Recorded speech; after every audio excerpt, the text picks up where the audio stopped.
Það gekk alveg sem skildi í kvöld. Þið voru svona næstu búin að ná þeim aftur eftir áhlaup.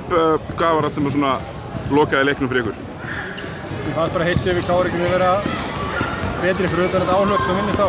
Það voru bara svona aðeins ákveðnari og execute betri öllu. Þeir voru mjög illa með okkur á pick and roll. Þeir voru mjög Kristóf frábær í því og í raun og veru var svolítið að bera liðið þeirra áfram sko og frábær. Það var miklu bært með það. Og þeir eru bara kraft meiri fyrir utan að kafla. Já, þú náttúrulega svo sem mikill frákastari sjálfur. Þegar áttu í vandræði með Kristófi líka þegar hann var laus, svona lék svolítið lausum hala komandi á ferðinni að körfunni. Gekk kannski ekki alveg nóg vel að setja svona einhvern veginn líkama í hann áður en hann komst á flug.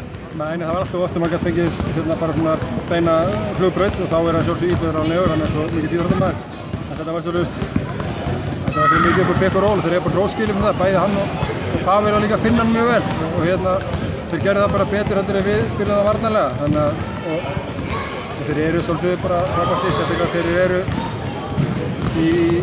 með fullum gír. Þeir eru mjög oft bara svona hálfur hraða fyrst manni og þegar þessi moment sem þeir eru á fullu þá er gaman að spila við á það. Það kemur svolítið nýtt level og ég held að við hafa gert okkur svolítið gott að ná þessum fengið eina leik. Takk.